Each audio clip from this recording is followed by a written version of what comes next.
कथा को दोहराउथिले जे आपणकर ए अंचल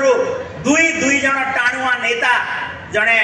इंडस्ट्री एनर्जी मिनिस्टर आउ जड़े स्वास्थ्य मंत्री हिसाब रे मध्य केन्द्रापड़ा जिल्लारू ओडिशा प्रदेश को प्रतिनिधित्व करुथिले किंतु आपण माने निजकु निजे पचारंतु 24 वर्षर इतिहास को आपण माने अवलोकन करंतु केतेडा इंडस्ट्री आसीची एवं स्वास्थ्य क्षेत्र रे जो माने कुंभीर कांदणा कांदुतले से मानकर 24 वर्ष समय तांकु कम पड़िला किंतु तांकर आम उपरे भरोसा अछि सेहि पई से माने जिल्लापाल ऑफिस रे आज घेराव कार्यक्रम करूचंती एवं मेडिकल कॉलेज रो डिमांड करूचंती आमे मध्य तांकु मध्य निराश करिबु नाही। यह होची भारत वर्षर यशस्वी प्रधानमंत्री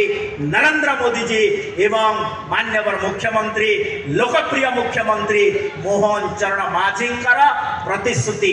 आमे प्रतिश्रुति देइछु टॉप 21 प्रोमिजेस भितरे आमे रखिछु जे आगामी 5 वर्ष भितरे निश्चित भाव रे प्रत्येक जिल्ला रे गवर्नमेंट मेडिकल कॉलेज हेबो एवं मु धन्यवाद देवी दुर्गा भाई को बारंबार विधानसभा रे मते एवं मान्यवर मुख्यमंत्री को सब बेले से गोटे कथा डिमांड करी आसुचंती जे भाई केन्द्रापड़ा जिल्ला रे केबे मेडिकल कॉलेज हबो गवर्नमेंट मेडिकल कॉलेज हबो एवं केन्द्रापड़ावासी को आमे निराश करिबु नाही। निश्चित भाव रे आगामी दिन रे समय अनुसार निश्चित भाव रे केन्द्रापड़ा जिल्ला रे आमे मेडिकल कॉलेज घोषणा करिबु। आज प्रथम पर्याय रे ओडिशा प्रदेश रे आउ 4टी जिल्ला रे मेडिकल कॉलेज रो घोषणा मान्यवर मुख्यमंत्री करि सारिचंती। प्रथम डी हला हमर भाई संपत भाईंकर जिल्ला जगतसिंहपुर जिल्ला रे ता सहित भद्रक जिल्ला रे ता सहित नवरंगपुर जिल्ला रे एवं ढेंकानाल जिल्ला रे एवं द्वितीय पर्याय रे निश्चित भाव रे आमे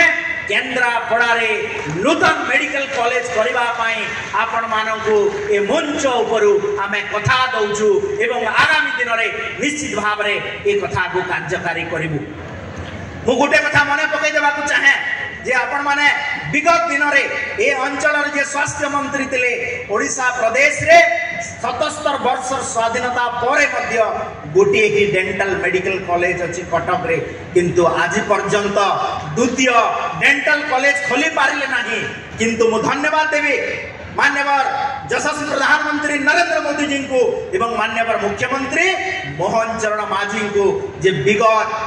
विगत बजेट रे एवं ई वर्ष 25-26 रो बजेट रे जेते बेले एप्रोप्रिएशन बिल होउतला से घोषणा कले जे 4टा आउ नुआ गवर्नमेंट डेंटल मेडिकल कॉलेज प्रतिष्ठा हेबो सेटा हेबो बुर्ला रे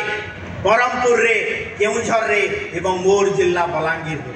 ता सहित आयुर्वेदिक मेडिकल कॉलेज नुआ प्रतिष्ठा हेबो मयूरभंज जिल्ला रे एवं आपण माने देखंतु निश्चित भाव रे ये सरकार स्वास्थ्य क्षेत्र रे गोटे वैप्लविक परिवर्तन आनिबा पई जाउची एवं आम सरकार घोषणा करिसंती जे प्रत्येक ग्राम पंचायत रे गोटे गोटे